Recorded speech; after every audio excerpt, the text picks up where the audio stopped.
Madame, Monsieur, bonsoir, bienvenue à la une de ce journal. Journée nationale du Shahid, hommage en cette veille du 18 février à tous ceux qui ont payé de leur vie la liberté de l'Algérie. Taman Rasset choisit cette année pour abriter les festivités commémoratives officielles. Alger, cérémonie de recueillement à la mémoire du martyr Fernand Yvetan et du regretté Moudjahed Georges Acampora. On parlera dans ce journal aussi des problèmes que rencontre la filière finicicole à Biskra. Nous parlerons surtout de la commercialisation de Deglet Nour. Le Chocaf en est retourné au dernier jour de ce rendez-vous des amateurs du chocolat et du café à Alger. De grandes possibilités et une volonté des chocolatiers algériens à miser sur la qualité est à relever. La journée nationale du Shahid, c'est donc demain, hommage et gratitude en cette veille du 18 février, une date qui nous rappelle et porte nos pensées vers ces hommes et ces femmes qui ont payé de leur vie le prix de la libération de l'Algérie. Bni Snous à Tlemcen, un des symboles de la lutte et du sacrifice de tout un peuple pour son indépendance. Ici, la France coloniale a eu recours, comme partout en Algérie, aux pires méthodes de torture pour faire plier les moudjahidines, mais en vain. Les survivants de ces horreurs en témoignent dans ce reportage de Faiza Mokran sur un commentaire de Jazia Bayou. C'est l'une des régions les plus marquées par le sang de nos martyrs. Bni Snous, la région des 1000 martyrs. Dans chaque recoin de cette ville, l'on retrouve les traces de résistance et de lutte armée. Les moudjahidines sont passés par là, ayant laissé leur sang dans les combats ou bien dans les camps de torture.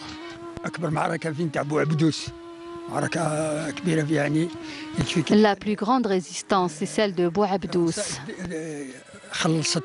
Des centaines de moudjahidines sont tombés au champ d'honneur. J'ai combattu aux côtés de mes frères martyrs et j'ai dû m'enfuir lorsque les Français se sont lancés à ma poursuite. Afin de mettre fin à toute forme de résistance, les colonisateurs français n'ont pas trouvé mieux que de multiplier les camps de concentration et de torture.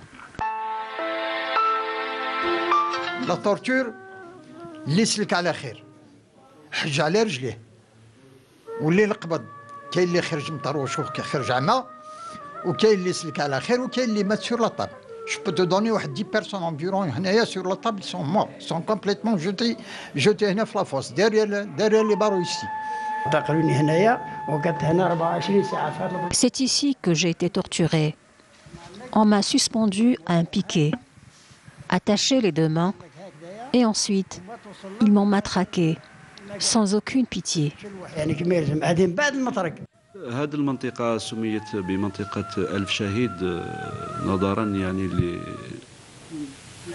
Cette région était connue pour ses 1000 martyrs. Ses habitants avaient depuis très longtemps combattu le colonialisme avec courage et bravoure.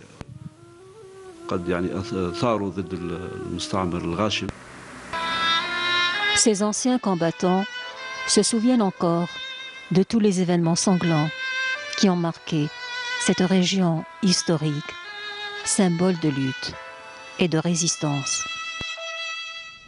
Et en cette veille de journée nationale du Shahid, une conférence a été donnée et un documentaire projeté au musée central de l'armée. Bedia Amani.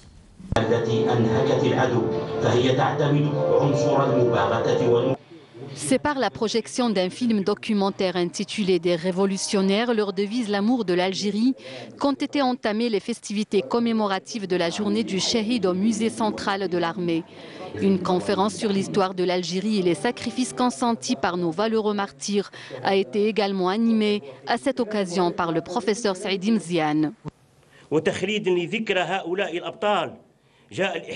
En hommage à ces héros, nous célébrons la journée nationale du Shahid, coïncidant avec le 18 février de chaque année.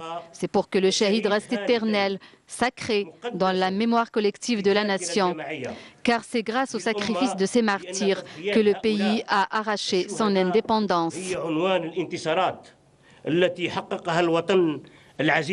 Le Moudjahid Bipmoun Ali a fait un témoignage sur son quotidien lors de la guerre de libération nationale. لأن الرعيل الأول للثورة الجزائرية عندما قام ما قامش من أجل نحيته أو بلديته أو عرشه وإنما قام بالثورة من أجل الجزائر والجزائر فقط من الحدود إلى الحدود. Une exposition de photographie est organisée à cette occasion et se poursuivra jusqu'au 19 février. L'occasion était donnée aux élèves de rendre visite à ce musée et d'assister à cette commémoration de la journée du Shahid, façon de transmettre le flambeau aux générations futures.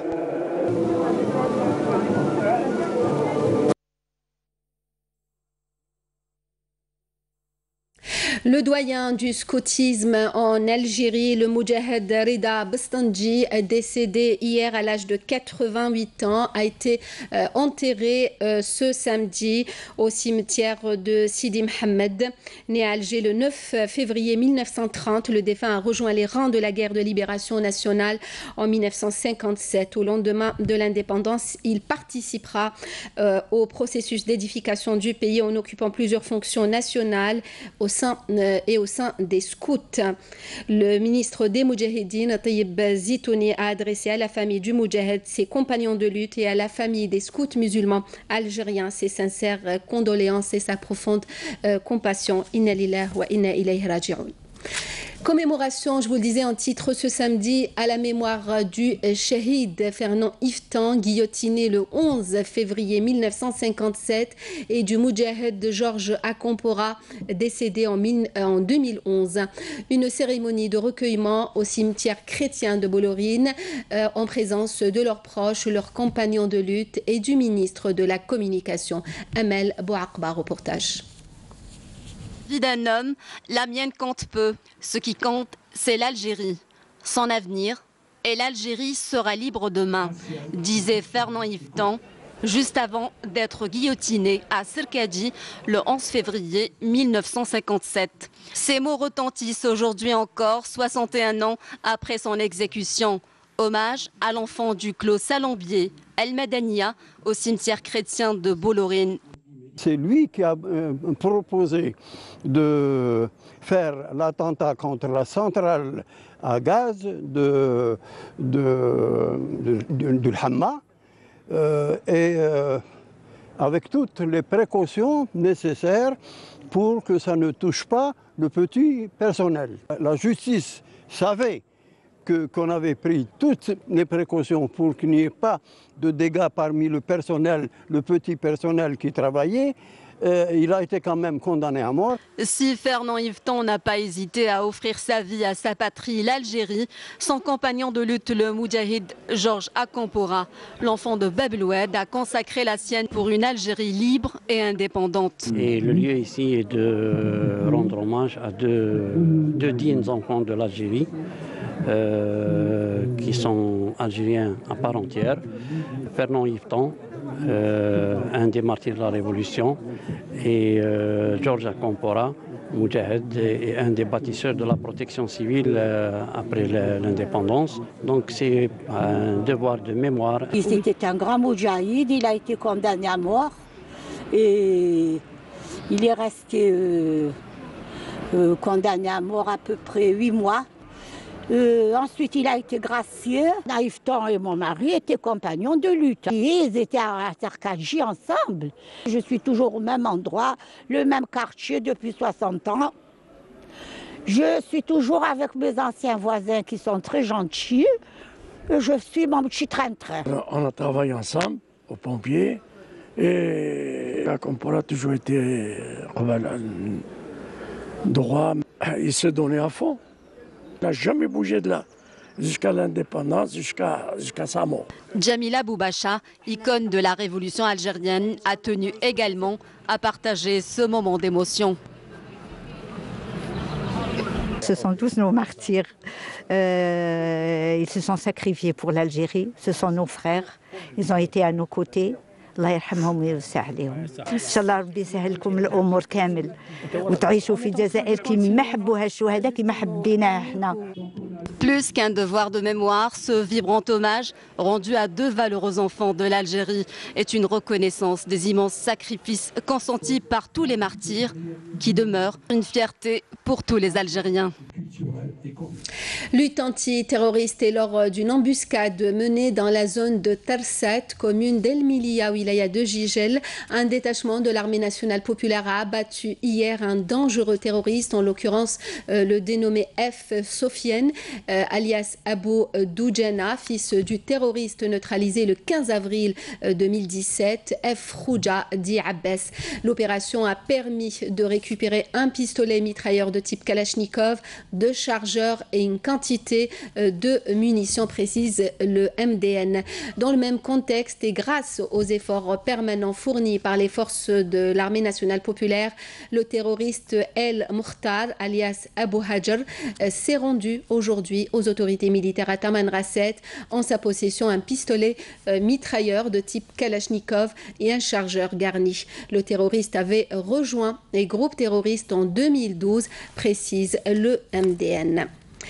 La date algérienne, notamment la variété Deglet Nour, n'est plus à présenter. Le label Deglet Nour de Biskra a d'ailleurs été validé il y a quelques années par le ministère de l'Agriculture. Des exigences d'identification indispensables pour sa commercialisation en Algérie ou à l'étranger. Sauf que toute la chaîne de production rencontre actuellement de véritables difficultés.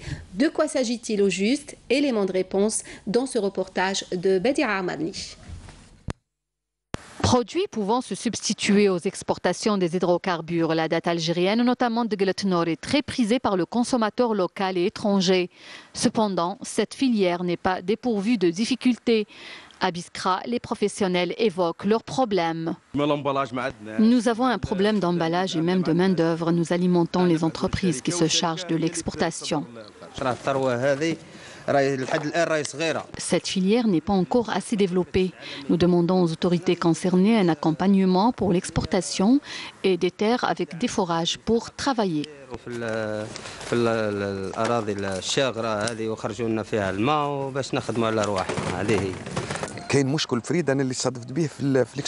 J'ai rencontré un seul problème, celui de l'exportation. Nous voulons que les exportations se fassent à partir de Biskra et non de l'aéroport Ouari Boumdien, car nous n'avons pas que des dates à exporter. Il y a d'autres produits agricoles. Un premier avion est fort heureusement déjà parti d'ici, de Biskra.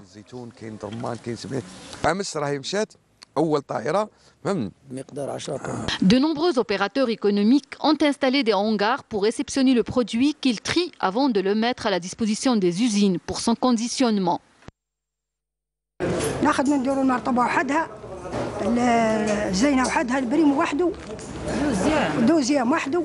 ونخدموا والملحه وحدها نخدموا عدو حنا نهضروا نديروا الدوزيام وحدها المربو وحدها الحشفه وحدها المرطوبه وحدها البلحه وحدها. La production de la date connaît une croissance continue depuis 2012, passant d'un peu plus de 600 000 tonnes à environ 1 100 000 tonnes en 2017, toutes variétés confondues.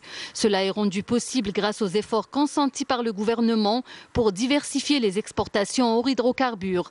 Pour rappel, un avion cargo transportant des dattes, en plus d'autres fruits et légumes, avait décollé de Biskra vers Marseille en décembre dernier. Cette opération devrait se poursuivre pour faciliter la tâche aux exportateurs.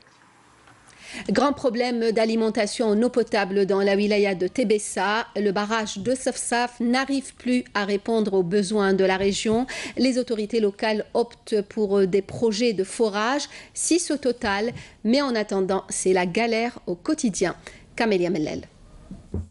Nous sommes à Bir Ater, une commune au sud de Tébessa, où les habitants souffrent en continu des pénuries d'eau. Sans ces citernes d'eau que vous voyez, les habitants auraient souffert le martyre et nous devons parcourir un long chemin pour acquérir ces citernes d'eau. À titre d'exemple, une citerne de 1000 litres vaut 500 dinars. C'est coûteux. Cette citerne ne nous alimentera que 2 à 3 jours seulement. Les difficultés d'approvisionnement en eau potable persistent dans cette région. On attend une semaine à 15 jours pour voir une goutte d'eau couler du robinet. Cette région connaît une sécheresse importante et une faible pluviométrie. Donc, la plupart du temps, nous n'avons pas d'eau potable chez nous. Le barrage de Safsaf qui alimente Tébessa ne répond plus aux demandes croissantes des citoyens, ce qui pousse les pouvoirs publics à trouver des solutions alternatives. Le problème qui se pose dans la région de Bir al-Ater est le branchement illicite au réseau d'AEP. Nous avons ainsi tracé un programme avec M. le Wali pour mettre en place des brigades et nous avons même fait appel à la police des eaux afin de lutter contre ce branchement illicite. En plus, cette région sera prochainement dotée de 6 puits. L'un d'entre eux est d'une capacité de plus de 40 litres par seconde. Ces projets hydrauliques d'envergure seront d'un apport extraordinaire pour la région et répondront aux besoins en eau potable de la population. Environnement auront mise sur le vert. Des centaines d'arbustes ont été plantés ce week-end. Une grande opération de volontariat qui a regroupé des éléments de l'armée nationale populaire et beaucoup d'écoliers. Mounana Walhamoudi. Promouvoir la culture du volontariat et le travail associatif à travers la plantation d'arbres, tel est l'objectif de cette action de reboisement organisée dans la wilaya d'Oran. À l'école, on nous a toujours appris la préservation de l'environnement car il constitue notre avenir.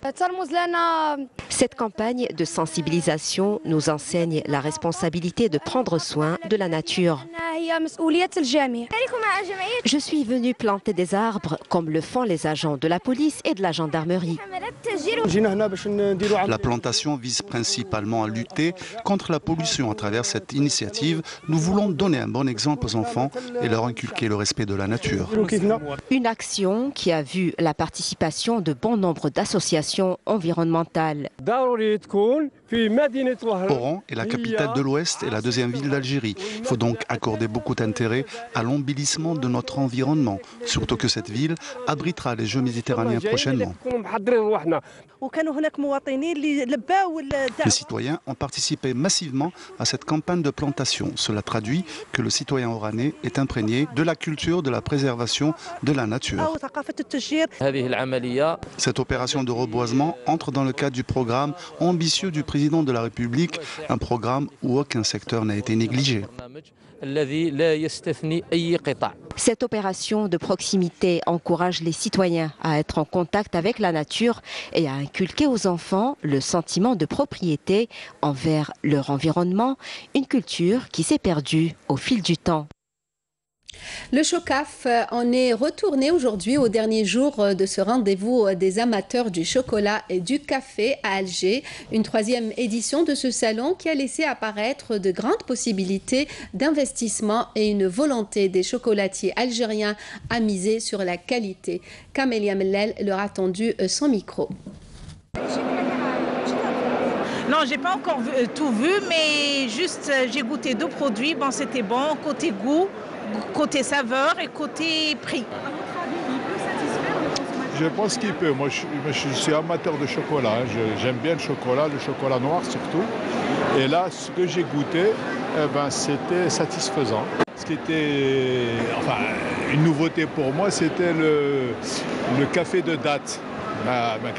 Donc, c'est un mélange d'arabica, de robusta et de date. Je vais goûter.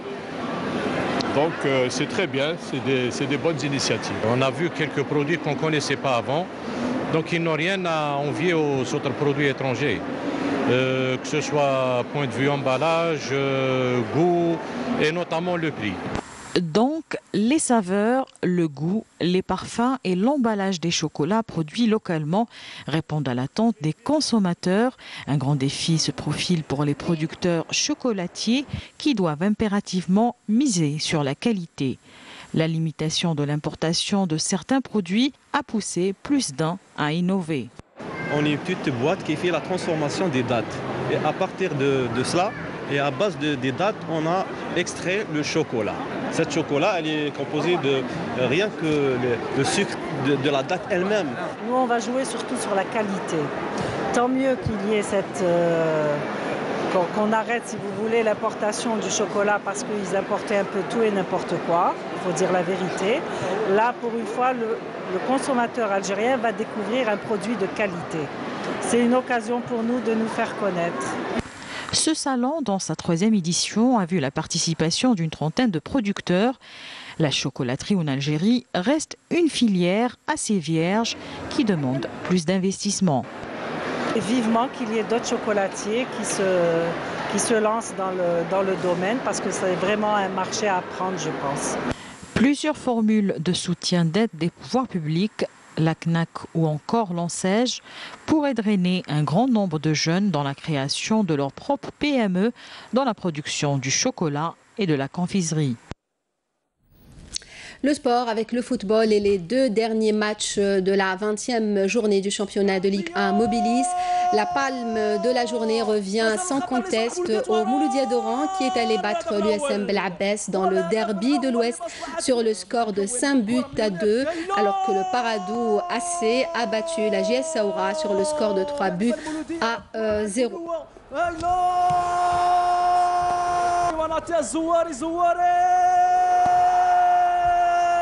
هو بين الرائد شباب قسنطينة والكرة لزكريا منصوري تسديده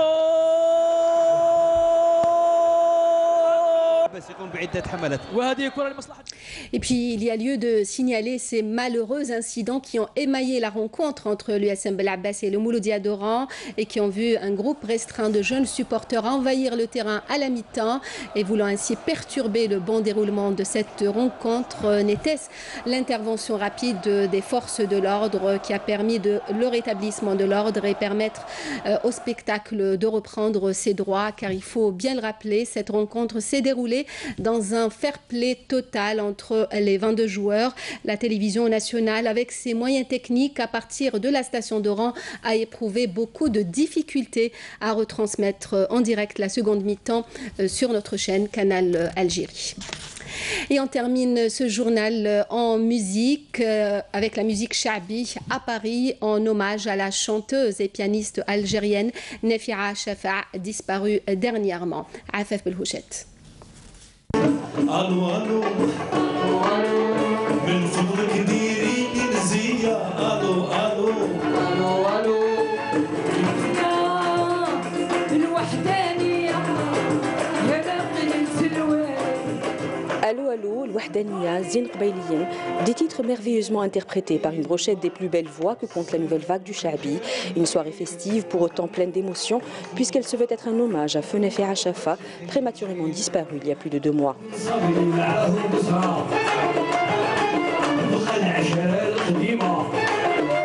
On lui rend hommage, mais un hommage festif, c'est pas, on va pas plomber la soirée, c'est pas le but. D'ailleurs, justement, au contraire, elle aurait aimé être toujours. C'est une fille qui a été toujours gaie, vivante. Elle a été toujours, c'est une fille qui respirait la vie. Et la première qui l'eut connue est Habiba Ouden, qui a été son mentor après avoir été elle-même disciple de la grande chanteuse Selwa.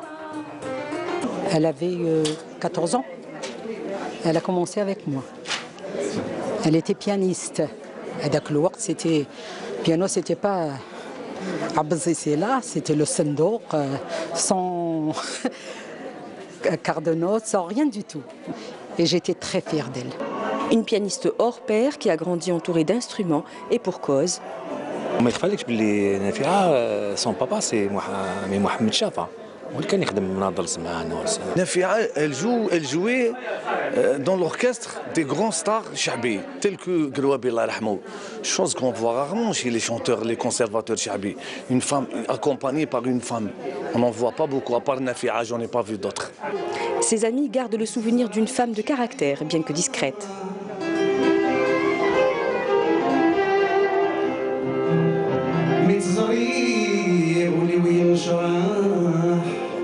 J'adorais beaucoup son caractère.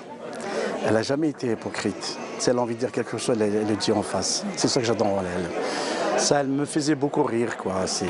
Franchement, c'était l'utile à l'agréable. On a passé des soirées. J'ai vu Nafia chanter. Chanteuse, elle chantait l'algérois, تفكرني في لا كازبا d'Alger.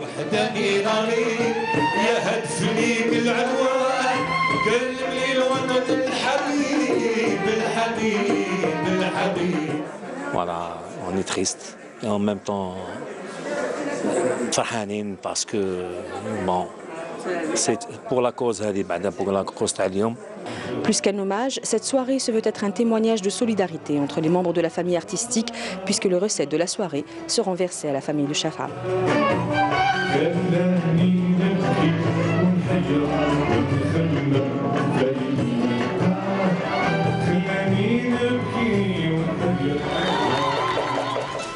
Fin de ce journal, merci de nous avoir suivis. L'information continue sur les www.entv.dz et sur la chaîne YouTube de Canal Algérie. Pour les journaux, retrouvez à 20h Amina Nadir pour le journal en arabe. Pour demain, à midi, Fria Lassari, à 19h, Zohir Bendimeled.